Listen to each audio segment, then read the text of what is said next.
the original diet of man, according to evolutionists, is that he originated in the tropics, and that his food was tropical fruits and vegetation. And for thousands of years, according to the evolutionists, man lived in the tropics, and that was his only source of food. Now, so far as I understand man, he was never meant to be a meat-eating animal.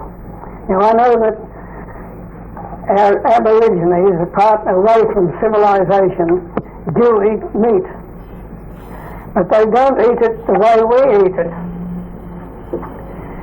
The aborigine, when he catches a rabbit, he puts it on the fire to burn the fur off it, and he eats it straight away, blood and all. If he gets a kangaroo, he does the same thing. If he catches a bird, he puts it on to burn the feathers off it, not to cook it. And he eats it in that way. And in eating it that way, he's getting the best of food. The average individual, when he eats meat the way the human eats it, is not getting the best. He's eating meat that is deficient. There's very little calcium in the meat because he doesn't eat the bones.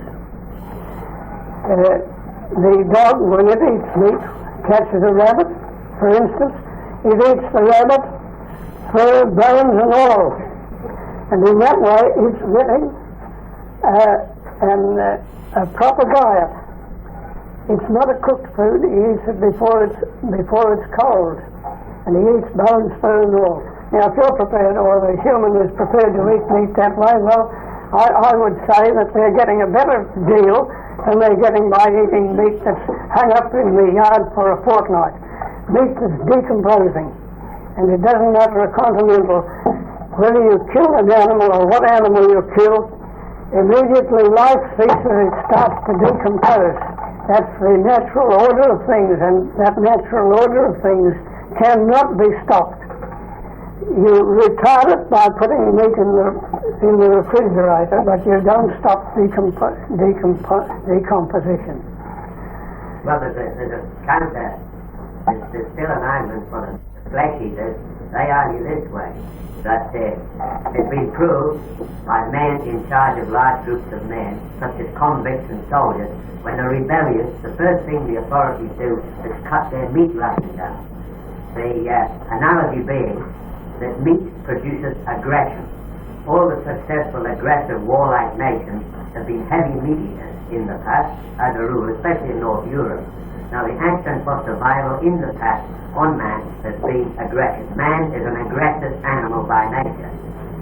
This is heading back to the wall for thousands of years, and the meat eaters have triumphed because of their extra aggression. This is the argument. It's been proved that when they cut down the meat ration of convicts, rebellious soldiers and such, it calms down their aggressive tendency. So the accent has been on warlike nations that eat lots of meat. The beef eaters, the so-called Aryans, the Germanic tribes, were all great meat eaters and extremely warlike, aggressive and virile. The cause of aggressiveness by meat eating is due to the amount of stimulation that is given by the poisons that are in the meat. And when you kill an animal, the animal doesn't cease functioning until it's cold.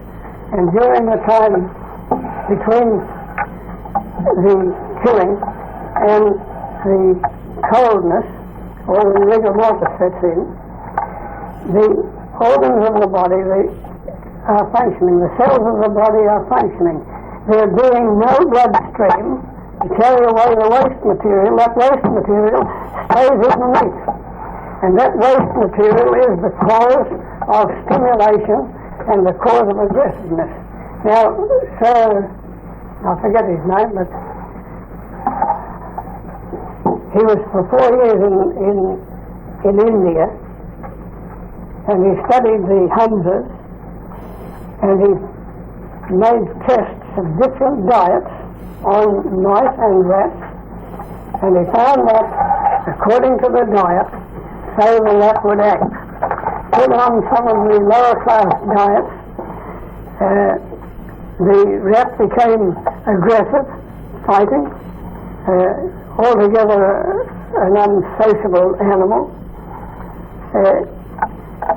Rats, mice put on the diet of the Cockney of London developed the same diseases that the Cockney of London develops.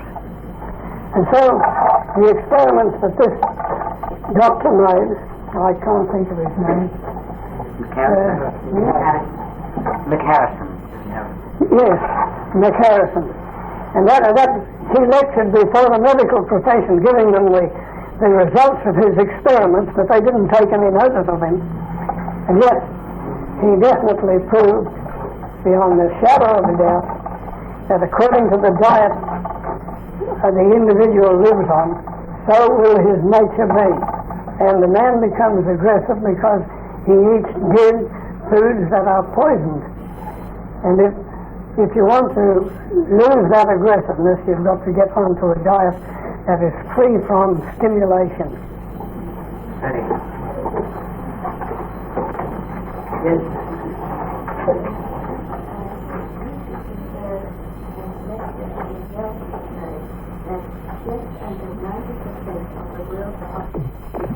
The world's population and that affected you. Well, I can't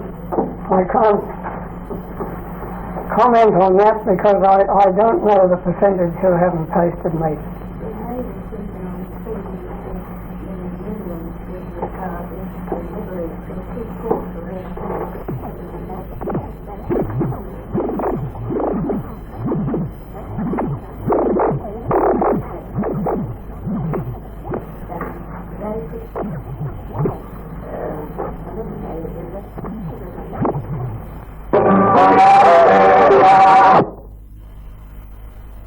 Doctor, and he used the blood of a lamb on the boy, and amazing as it may sound, the boy lived.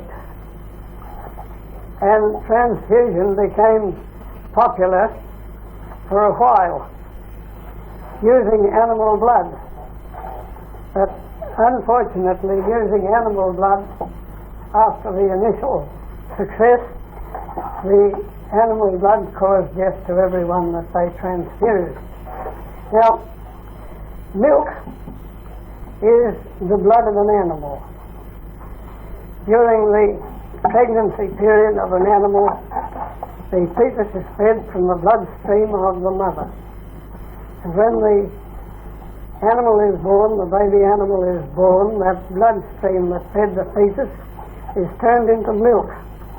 Now, the milk is made suitable for the animal that it is made for. For example, the human baby, the milk of the mother, is somewhere about 1.5% of protein in it.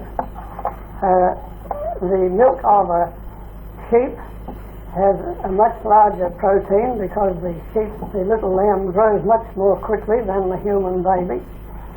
Cow's milk is again the stronger in the proportion of growth producing material. And we get up to the cat, the little pussy cat. It matures in about 3 months, and therefore pussy's milk is much stronger in growth building material than a human mother's milk.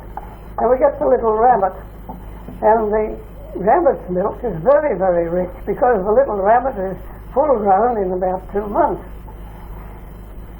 So that according to the growth of the animal, so nature has produced the milk to supply the need of that growth. The milk of a porpoise is still stronger than that of a rabbit. Now, a rabbit's milk is entirely unsuitable for a human baby. Likewise, cow's milk is entirely unsuitable for a human baby, or any other milk. You can't transfuse an animal's blood into a human body any more than you can put an animal's milk into a human body and be successful. You must get some bad results from it. What food do you eat? He wants to know the type of food you eat. The type of food I eat, vegetables and fruit. You don't look bad. I don't have yogurt. What do you have for your meals today, for instance? You said just today, what do you have to eat? I have fruit. Some days, sometimes all vegetables. Sometimes I do without a meal. It pays to fast sometimes. Thank you.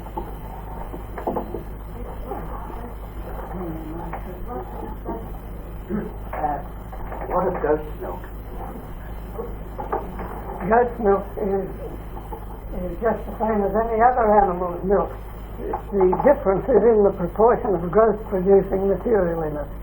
And the goat's milk is no more suitable for a human baby than cow's milk. The only difference maybe is that goats are healthier than the cows that exist today. So much disease developed among the cows. The veterinary surgeon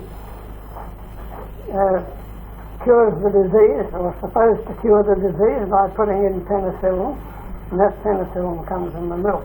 Now with goat's milk, the only reason that it can be better is that the goat is a healthier animal than the cow at the present time. What about cheese? Cheese? Well, cheese is just bad milk.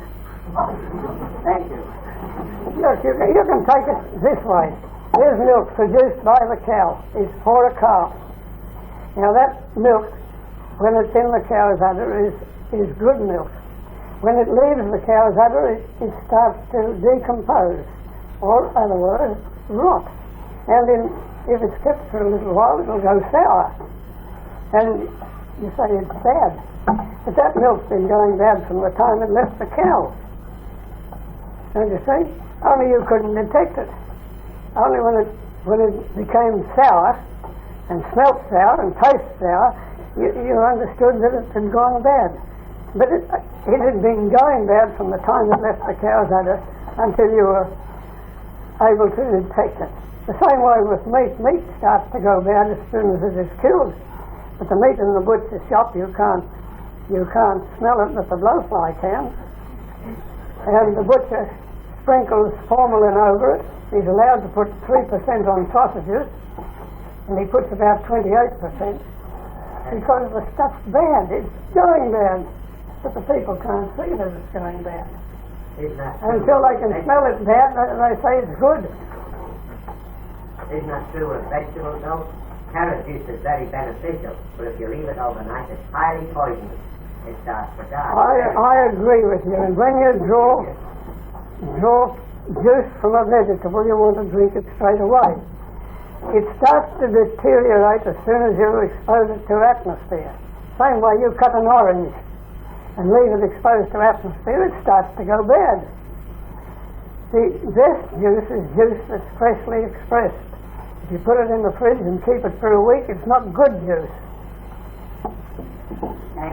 All fruit and vegetables, it's not exactly that food material when it comes in loose, they are a little bit of it. When they go out to food, if you don't have it, they make them, I do it. There's no need to make it.